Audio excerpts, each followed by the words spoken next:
बेटा जो है आज हम लोग जो टॉपिक लिए हैं वो है सर्कुलर मोशन, ठीक है ना। इसके पहले आपने स्ट्रेट लाइन मोशन, प्रोजेक्टाइल, इन सब चीज़ों के बारे में डिस्कस किया। एक अलग टाइप का मोशन इसको बोलते हैं सर्कुलर मोशन। जब पार्टिकल किसी सर्कल में रिवॉल्व करता है तो हम कहते हैं कि उसका कैसा मोशन है, सर्कुलर मोशन है।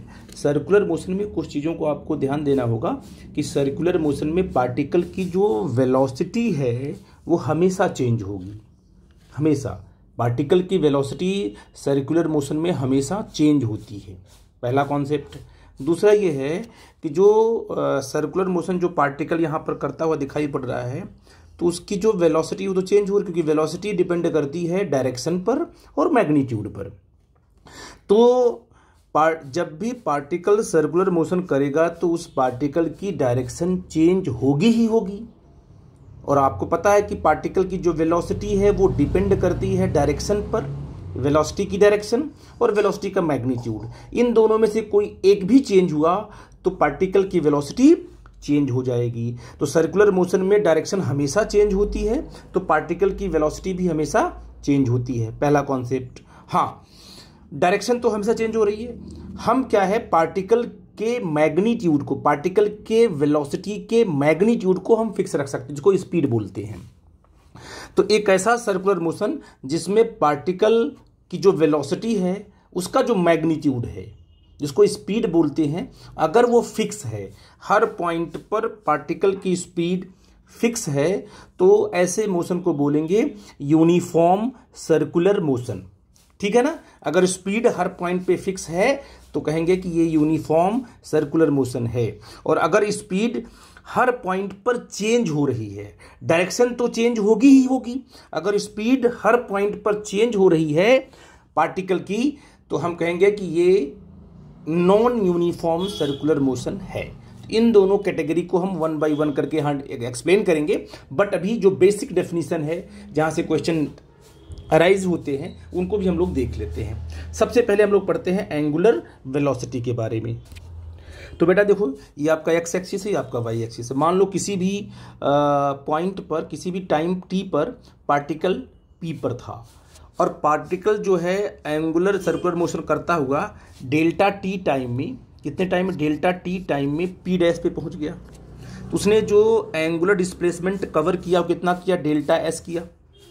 ये ये जो आपका आर्क है, ये आर्क कितना है, डेल्टा एस है। और एंगुलर डिस्प्लेसमेंट कितना है इसका, डेल्टा थीटा है। Delta theta is known as angular displacement of the particle from P to P dash and time taken by the particle delta T.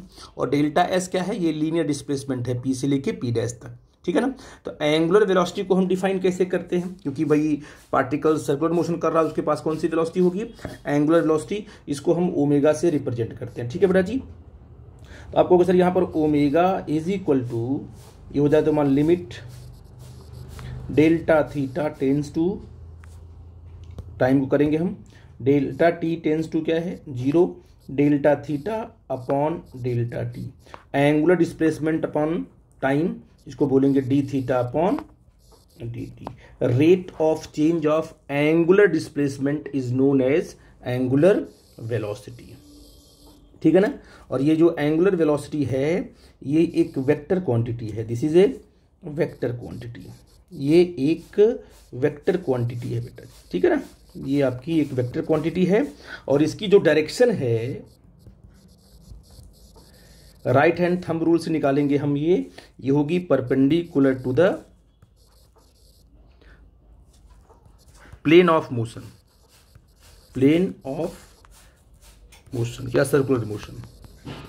ये जिस प्लेन में ये पार्टिकल रिवॉल्व कर रहा है उसकी तरफ अपना क्या करो, अपना फोर फिंगर इसकी एंटी क्लॉकवाइज अपना फोर फिंगर रोटेट करो, थंब आपका ऊपर की तरफ जाएगा। इसका मतलब एंगुलर वेलोसिटी की जो डायरेक्शन है वो इस प्लेन के परपेंडिकुलर होगी। और अगर पार्टिकल मान लो क्लॉकवाइज ऐसे रिवॉल्व करता तो अपने फोर फिंगर को आप क्या करते, ये क्लॉकवाइज जब उसको रोटेट करते तो थंब आपका कहाँ जाता, इनवर्ट जाता। तो जो एंगुलर क्वांटिटीज हैं वो हमेशा सर्कुलर मोशन जिस प्लेन में है उसके परपेंडिकुलर होंगी। Angular velocity, angular displacement, angular acceleration, ये सब वेक्टर क्वांटिटीज़ हैं। तो वो उनकी डायरेक्शन कैसे निकालते हैं हम लोग? पार्टिकल के मोशन को देखते हैं और राइट हैंड थंब रूल लगाते हैं। हमारा थंब जिस डायरेक्शन में जा रहा है उसको कहेंगे कि यही जो है एंगुलर डायरेक्शन कहलाएगी। ठीक है बेटा जी। तो बेटा ये जो फार्मूला था ये क्या है? डेल्टा थीटा क्या है? एंगुलर डिस्प्लेसमेंट है और डी टी क्या है? आपका टाइम है। अगर हम एंगुलर वेलोसिटी को लीनियर डिस्प्लेसमेंट के टर्म में अगर हम लोग एक्सप्लेन करना चाहें, क्योंकि डेल्टा एस यहाँ का क्या है? यहाँ पर लीनियर डिस्प्लेसमेंट है, तो आप यहाँ ले सकते हो कि rate of change of linear displacement upon time. ठीक है बेटा जी। ये क्या हो जाएगा बेटा जी? ये हो जाएगा आपका R into D theta upon D T. ठीक है ना। तो ये जो आपका है D S upon D T क्या कहलाएगी? ये कहलाएगा लीनियर स्पीड कहलाएगा बेटा जी। तो ये आपका हो जाएगा simple v is equal to क्या हो जाएगा हमारा? ये r इंटू ओमेगा। ठीक है ना। ये v equal to R into omega. ये क्या है? लीनियर स्पीड है आपका। ये क्या है? रेडियस r है किसका? जिस सर्कल में रिवॉल्व कर रहा है। ओमेगा का आपका एंगुलर वेलोसिटी है, rate of change of angular displacement है। ठीक है ना। तो अगर ये सब पूरा का पूरा v मैग्नीट्यूड के फॉर्म में है, r का भी मैग्नीट्यूड है और ओमेगा का भी अपना मैग्नीट्यूड है। अगर इसको हम किस में लिखते हैं? वेक्टर के फॉर्म में। किस फॉर्म में बेटा जी? अगर हम इसको वेक्टर के फॉर्म में लिखते हैं तो आप देखोगे क्या होगा कि vector v is equal to r cross omega. जी ठीक है बेटा जी। ये जब हम लोग लीनियर वेलोसिटी और एंगुलर वेलोसिटी के रिलेशन की बात करते हैं इन वेक्टर फॉर्म, तो आप कहोगे sir v is equal to r cross omega. ठीक है बेटा। अब बेटा हम लोग पढ़ेंगे एंगुलर एक्सेलरेशन। तो सिंपल है, जैसे आपने एंगुलर वेलोसिटी को आपने एक्सप्लेन किया वैसे ही क्या करोगे आप लोग? एंगुलर एक्सेलरेशन को भी एक्सप्लेन कर लोगे। तो एंगुलर एक्सेलरेशन क्या है आपका? ये है rate of change of angular velocity. तो d omega upon D t, और ओमेगा को आप क्या लिख सकते हो? D theta. तो d two theta upon D t square. ये हो गया एंगुलर एक्सेलरेशन का फॉर्मूला। ठीक है ना। और एंगुलर एक्सेलरेशन भी क्या है? एक वेक्टर क्वांटिटी है। ठीक है ना। और इसकी डायरेक्शन क्या होगी? या तो जिस प्लेन में पार्टिकल रिवॉल्व कर रहा है उस प्लेन के परपेंडिकुलर या तो अपवर्ड होगी या तो इनवर्ड होगी। आई थिंक इस बात को आप समझ गए और राइट हैंड थंब रूल से ही निकालेंगे। अच्छा कभी कभी क्या होता है कि alpha is always perpendicular to the plane of motion. अच्छा ओमेगा भी क्या है? Perpendicular to the plane of motion. इसी के परपेंडिकुलर होगा या तो अपवर्ड या तो इनवर्ड होगा। कभी कभी क्या होता है कि जो अल्फा होता है वो ओमेगा के बिल्कुल पैरेलल होता है। मतलब मान लो ओमेगा कहाँ पर है? अपवर्ड है, तो अल्फा भी क्या होगा? अपवर्ड होगा। इसका मतलब कि एंगुलर जो स्पीड है, जो वेलोसिटी है, वो क्या कर रही है? इंक्रीज कर रही है। इसका मतलब ओमेगा और अल्फा की डायरेक्शन अगर क्या होगी? सेम होगी, तो एंगुलर वेलोसिटी इंक्रीज करेगी। और अगर ओमेगा और अल्फा एक दूसरे के एंटी पैरेलल होंगे, एक अपवर्ड होगा एक इनवर्ड होगा, तो उस टाइम पर ओमेगा क्या करेगा? डिक्रीज करेगा। और किसी भी सर्कुलर मोशन में अगर ओमेगा कांस्टेंट है, वो चेंज नहीं हो रहा है, इसका मतलब जो एंगुलर एक्सेलरेशन है वो क्या है? जीरो है। तो ये सब पॉइंट्स हैं, बड़े इंपॉर्टेंट हैं, आपको प्रॉब्लम करने में हेल्प करेंगे। अब बेटा हम अगले पॉइंट पे आते हैं। अब बेटा हम लोग बात करेंगे लीनियर एक्सेलरेशन का।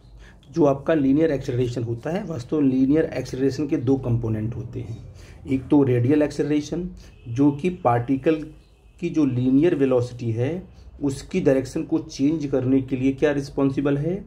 रेडियल एक्सेलरेशन, जिसको बोलते हैं सेंट्रीपिटल एक्सेलरेशन। और ये पार्टिकल यहाँ आएगा फिर यहाँ आएगा, तो इस पार्टिकल की स्पीड को, इस पार्टिकल की जो लीनियर स्पीड है, जो लीनियर वेलोसिटी है, उसकी जो स्पीड को अगर चेंज करने के लिए कौन सा कंपोनेंट रिस्पॉन्सिबल होगा? टेंजेंशियल एक्सेलरेशन, जो कि सर्कल के टेंजेंट के अलोंग आएगा। जैसे यहाँ पर आया पार्टिकल तो ऐसे आएगा, टेंजेंशियल एक्सेलरेशन ये आएगा, यहाँ पर ये ऐसे आएगा। तो इसका मतलब क्या है कि अगर पार्टिकल के पास टेंजेंशियल एक्सेलरेशन है तो पार्टिकल की जो लीनियर वेलोसिटी है उसका मैग्नीट्यूड कंटिन्यूअस क्या करेगा? चेंज होगा। क्यों? क्योंकि टेंजेंशियल एक्सेलरेशन लीनियर वेलोसिटी के मैग्नीट्यूड को लगातार चेंज करता रहता है। लेकिन जो रेडियल एक्सेलरेशन है पार्टिकल का, ये कभी भी इस पार्टिकल के लीनियर वेलोसिटी के मैग्नीट्यूड को चेंज नहीं करता है। लीनियर वेलोसिटी की डायरेक्शन को लगातार क्या करता रहता है, चेंज करता रहता है। तो इसके बगैर, रेडियल एक्सेलरेशन के बगैर सर्कुलर मोशन होना पॉसिबल ही नहीं है। इसलिए सर्कुलर मोशन में रेडियल एक्सेलरेशन कभी भी जीरो नहीं होता, नेवर जीरो। तो ए आर कभी भी क्या है, जीरो के बराबर नहीं हो सकता। क्यों? क्योंकि यही तो है वो एक्सेलरेशन जो कि पार्टिकल की डायरेक्शन को चेंज करके उससे क्या करवा रहा है, सर्कुलर मोशन करवा रहा है। जबकि टेंजेंशियल एक्सेलरेशन जीरो भी हो सकता है और नहीं भी हो सकता है। ठीक है बेटा जी। और रिलेशन देखो क्या है कि आपका रेडियल एक्सेलरेशन क्या होता है, v² r के बराबर होता है। जो स्पीड क्योंकि लगातार चेंज हो रही है, वेलोसिटी चेंज हो रही है, तो v² r होगा। और यहाँ से अगर हम रेडियल एक्सेलरेशन और ओमेगा में रिलेशन देखें तो AR = r⍵² के इक्वल होगा। ठीक है बेटा। अब बेटा अगर हम बात करें टेंजेंशियल एक्सेलरेशन की, तो टेंजेंशियल एक्सेलरेशन सिर्फ पार्टिकल की स्पीड को चेंज करता है। जो पार्टिकल की जो लीनियर वेलोसिटी है ना, उसकी जो स्पीड है उसको चेंज करता है। तो AT क्या होगा, यहाँ लिखा हमने d/dt, किसको चेंज कर रहा है, वेलोसिटी को चेंज नहीं कर रहा है, लीनियर वेलोसिटी का जो मैग्नीट्यूड है उसको चेंज करता है, मतलब स्पीड को चेंज करता है। इसलिए हमने वहाँ पर क्या लगा दिया है, मॉड लगा दिया है। और v क्या होता है, यहाँ देखा आपने सिंपल कि v r⍵ होता है। तो AT = d × r⍵/dt, तो r को हमने बाहर निकाला, d⍵/dt, तो हो गया r अल्फा। यहाँ पर AT = हो गया r × अल्फा। इट मीन्स कि टेंजेंशियल एक्सेलरेशन और एंगुलर एक्सेलरेशन में जो रिलेशन है वो मैंने यहाँ पर पॉइंट आउट कर दिया है। ठीक है बेटा। अब ये 2 पॉइंट है कि रेडियल एक्सेलरेशन सर्कुलर मोशन में कभी भी जीरो नहीं होता, क्योंकि यही वो एक्सेलरेशन है जो पार्टिकल को सर्कुलर मोशन करवा रहा है। और टेंजेंशियल एक्सेलरेशन जीरो हो सकता है कब, जब पार्टिकल की जो स्पीड है, लीनियर स्पीड है, वो यूनिफॉर्म हो, कांस्टेंट हो। मतलब यूनिफॉर्म सर्कुलर मोशन अगर है तो उसमें जो है पार्टिकल की लीनियर स्पीड नहीं चेंज होती है, इसलिए वहां पर टेंजेंशियल एक्सेलरेशन क्या होता है, जीरो होता है। लेकिन नॉन यूनिफॉर्म में क्या होता है, नॉन यूनिफॉर्म में स्पीड कंटिन्यूअस क्या होती है, चेंज होती है पार्टिकल के लिए, इसीलिए क्या है AT वहां पर आपको दिखाई पड़ता है। ठीक है बेटा जी। Uniform and non uniform 2 category है, उनको 1 बाय 1 हम लोग डिस्कस कर रहे हैं। ठीक है। अब बेटा अगर आपका मोशन कैसा है, नॉन यूनिफॉर्म है, तो पक्का है कि उसमें टेंजेंशियल एक्सेलरेशन होगा। नॉन यूनिफॉर्म का मतलब क्या है कि पार्टिकल की जो लीनियर स्पीड है ना, वो जो है वो चेंज हो रही है, तो ये टेंजेंशियल तो रहेगा ही रहेगा, और रेडियल तो होता ही है। तो मतलब अब जब नॉन यूनिफॉर्म मोशन में 2 एक्सेलरेशन होंगे, एक तो रेडियल जो पहले से था क्योंकि वो सर्कुलर मोशन के लिए रिस्पॉन्सिबल है, और एक स्पीड जो चेंज करने वाला क्या है, वो टेंजेंशियल है। तो इसका मतलब क्या हुआ कि नॉन यूनिफॉर्म सर्कुलर मोशन में जो आपका नेट एक्सेलरेशन होगा ये ए होगा। अगर हम, ये क्या आपका है टेंजेंशियल एक्सेलरेशन, ये क्या आपका रेडियल है, तो अगर हम इसको वेक्टर पैरेललोग्राम से देखें तो ये क्या बनेगा, ए इज नेट एक्सेलरेशन। कैसे निकालेंगे इसको, तो ए नेट कैसे निकालेंगे, 2 कंपोनेंट है, दोनों आपस में कितने एंगल पे बने हुए हैं, दोनों ए और ए नेट, ए और AT के बीच का एंगल कितना है, 90 डिग्री है। टेंजेंशियल और रेडियल के बीच का एंगल 90 डिग्री है। तो क्या बन जाएगा आपका AT टेंजेंशियल एक्सेलरेशन का स्क्वायर प्लस AR स्क्वायर। ठीक है बेटा जी। अब यहाँ पर ऐसे लिख सकते हो, AT को आप लिख सकते हो कि dV/dt होल स्क्वायर और प्लस r⍵² होल स्क्वायर।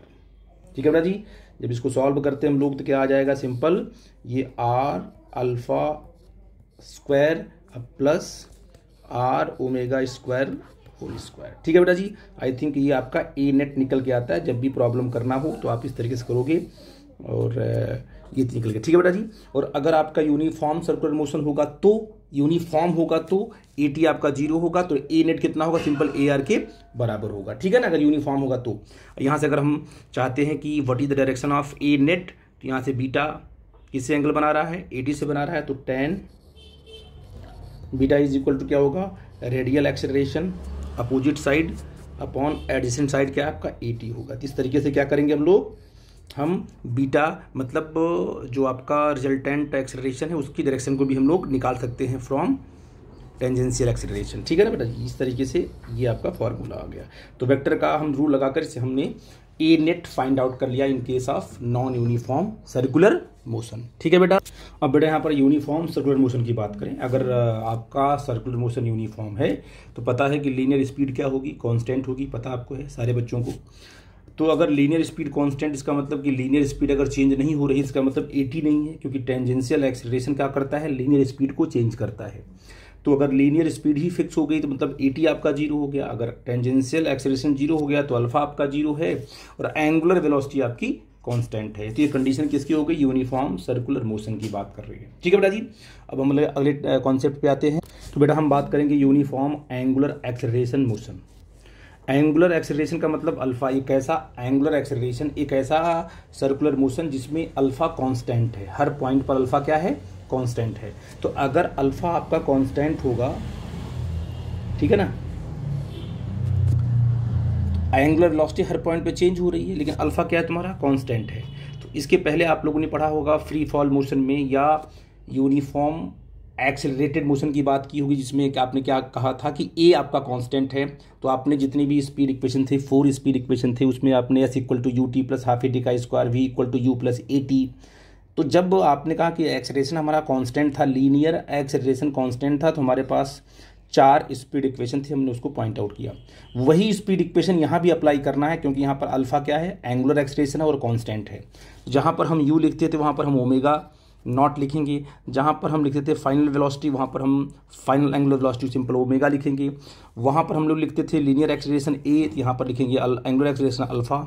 वहाँ पर लिखते थे डिस्प्लेसमेंट को, हमने लीनियर डिस्प्लेसमेंट हम एस लिखते थे, इसमें स्ट्रेट लाइन मोशन में।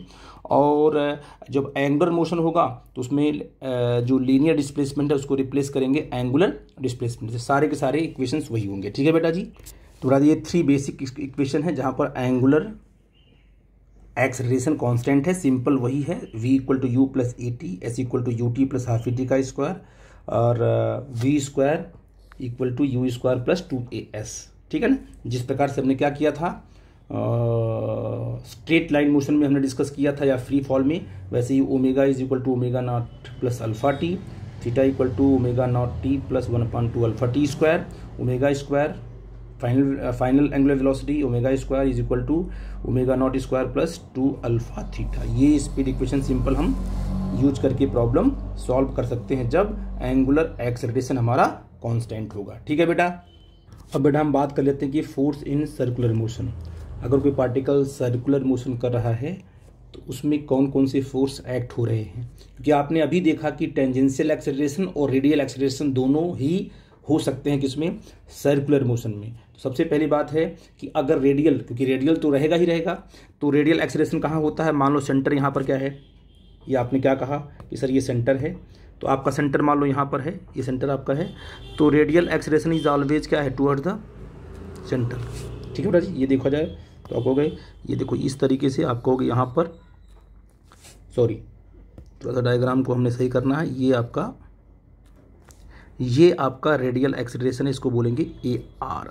सेंटर की तरफ होगा पार्टिकल, देखो एंटी क्लॉकवाइज रोटेट कर रहा है तो कहाँ होगा, सेंटर की तरफ होगा। यही रेडियल एक्सेलरेशन के अलॉन्ग क्या होगा आपका, सेंट्रीपिटल या रेडियल फोर्स होगा। ये इसे बोलते हैं सेंट्रीपिटल एक्सेलरेशन एफ नेट, इसको एफ सी भी कर सकते हैं। सेंट्रीपिटल एक्सेलरेशन क्या होगा, m v square by r होगा, एम आर ओमेगा स्क्वायर। दोनों फार्मूले ये भी यूज कर सकते हैं हम लोग और ये भी यूज कर सकते हैं। This is known as a centripetal acceleration, it is always acted towards the radial direction. इसको सेंट्रीपिटल फोर्स भी बोलते हैं। ठीक है ना। और अगर मान लो टेंजेंशियल है, तो अगर टेंजेंशियल होगा, अगर टेंजेंशियल फोर्स होगा तो एफ टी के अलॉन्ग होगा, क्योंकि एफ टी क्या होगा, टेंजेंट के अलॉन्ग होता है। तो आप कहोगे सर कि यहाँ पर टेंजेंशियल होगा तो एफ टी होगा, एफ टी कितना होगा, mass into acceleration, simple m t होगा, एम इंटू ए टी होगा। ये 2 टाइप के फोर्स सर्कुलर मोशन में लग सकते हैं। ठीक है बेटा जी। और आपको पता है कि ये तो हमेशा लगता रहेगा, क्योंकि यही वो फोर्स है m v square by r, जिससे पार्टिकल क्या कर रहा है, सर्कुलर मोशन कर रहा है। और ये तो तब आएगा जब पार्टिकल के लीनियर स्पीड, पार्टिकल की जो लीनियर स्पीड है ना, वो अगर चेंज होगी तब ये फोर्स एग्जिस्ट करेगा। ठीक है बेटा जी। और बेटा अगर आपका मोशन कैसा है, यूनिफॉर्म सर्कुलर मोशन है, तो टेंजेंशियल एक्सेलरेशन क्या होगा, 0 होगा। मतलब ये होगा कि उसकी जो स्पीड है वो चेंज नहीं होगी। तो इसका मतलब जो एफ नेट टेंजेंशियल वो भी 0 होगा। इसका मतलब उस कि इस केस में अगर पार्टिकल आपका सर्कुलर मोशन कर रहा है तो पार्टिकल के पास सिर्फ और सिर्फ क्या होगा, इसकी वेलोसिटी है, इसके पास सिर्फ होगा सेंट्रीपिटल एक्सेलरेशन mv²/r, क्योंकि टेंजेंशियल तो है ही नहीं, क्योंकि आपका मोशन कैसा है, यूनिफॉर्म सर्कुलर मोशन है। ठीक है बेटा। अब बेटा यूनिफॉर्म सर्कुलर मोशन का एक एग्जांपल आपका है कॉनिकल पेंडुलम, ठीक है ना। ये एक स्ट्रिंग है और ये सर्कुलर मोशन का एक पाथ है और ये कहाँ पर ऑब्जेक्ट लगा हुआ है, इस पाथ के अलॉन्ग क्या कर रहा है, ये इस सर्कुलर मोशन के अलॉन्ग ही चल रहा है। ठीक है बेटा जी। अब देखिए इस पर लगने वाले सारे फोर्सेस की बात हम कर लें। ये अगर ये क्या है, यूनिफॉर्म सर्कुलर मोशन है, तो पक्का है कि इसमें रेडियल एक्सेलरेशन तो होगा, क्या होगा, v²/r होगा। ये कहाँ होगा, ये रेडियल होगा, है ना। लेकिन जो क्या इस सर्कुलर मोशन पे जो ऑब्जेक्ट मूव कर रहा है, क्या उसके पास टेंजेंशियल एक्सेलरेशन होगा, तो आप कहोगे बिल्कुल नहीं। क्यों, क्योंकि ये यूनिफॉर्म सर्कुलर मोशन का एग्जांपल है। तो AT क्या हो जाएगा तुम्हारा, टेंजेंशियल आपका 0 हो जाएगा। ठीक है बेटा जी, आई थिंक मेरी बात आप समझ गए। और देखो फोर्सेस बैलेंस हो गए, क्योंकि क्या है, देखो ये इधर क्या लगा, इधर आपका ये स्ट्रिंग में टेंशन T है ना, क्या है, T है, और ये एंगल क्या मान लिया आपने, थीटा मान लिया। तो इसको आपने दो कंपोनेंट डिवाइड कर दिया, इसका एक T cos थीटा ऊपर की तरफ और T sin थीटा क्या है, अंदर की तरफ, और mg कहाँ पर है, नीचे की तरफ लगा। ठीक है बेटा जी। तो बताइए अब T cos थीटा क्या होगा, T cos theta equal to mg के बराबर होगा, है ना। और जो T sin थीटा है इनवर्ट डायरेक्शन में, ये किसके बराबर है, ये सेंट्रीपिटल फोर्स के बराबर है। क्योंकि sir T sin theta is equal to mv²/r, क्योंकि T sin थीटा ही तो आपका सेंट्रीपिटल फोर्स है। ठीक है ना, आई थिंक मेरी बात आप समझ गए। तो अगर इसको हम डिवाइड करते तो यहाँ से जो लीनियर स्पीड निकल के आएगी वो आपकी आ जाएगी rg tan थीटा। ये देखिए ये कॉनिकल पेंडुलम में जब ऑब्जेक्ट इस पाथ पे, इस सर्कुलर पाथ पे चलेगा, इसके पास जो स्पीड होगी वो स्पीड की वैल्यू क्या होगी, rg tan theta. I think मेरी बात आप समझ गए। और देखो बेटा जी, अगर आपसे कोई बोलता है कि एंगुलर स्पीड क्या होगी, तो v/r होता है। तो v/r, v की वैल्यू ये दी गई, r रखोगे g tan थीटा/r निकल के आ जाएगा। तो ये भी बड़ा इंपॉर्टेंट फॉर्मूला है। ठीक है। अब अगर कोई पूछता है कि what is the time period in this case, तो जो वैल्यू होती है टाइम पीरियड क्या होता है, टाइम पीरियड इक्वल टू क्या होता है, 2π/ओमेगा। ओमेगा की वैल्यू हम पुट करेंगे तो t इज इक्वल टू क्या आ जाएगा, 2π√r/g tan थीटा। तो यहाँ से हम लोग क्या करेंगे, इस पेंडुलम का जो आपका बॉब है इसका निकाल सकते हैं टाइम पीरियड इस फार्मूले से, इसकी वेलोसिटी हम इस फार्मूले से, इसकी जो एंगुलर वेलोसिटी है इस फार्मूले से हम लोग पॉइंट आउट कर सकते हैं। ठीक है बेटा जी, आई थिंक मेरी बात आपको समझ में आ गई। अब बेटा यूनिफॉर्म सर्कुलर मोशन का एक एग्जांपल है डेप्थ वॉल। आपने देखा होगा कि ये आपका एक सर्कुलर वॉल होती है जिस पर क्या है, बाइकर अपनी बाइक को इस तरीके से चलाता है, ठीक है ना, नीचे की तरफ वो नहीं गिरता है। ठीक है। ये कैसे पॉसिबल होता है कि क्या करता है, वो अपनी स्पीड को बढ़ाता है, इस तरीके से है।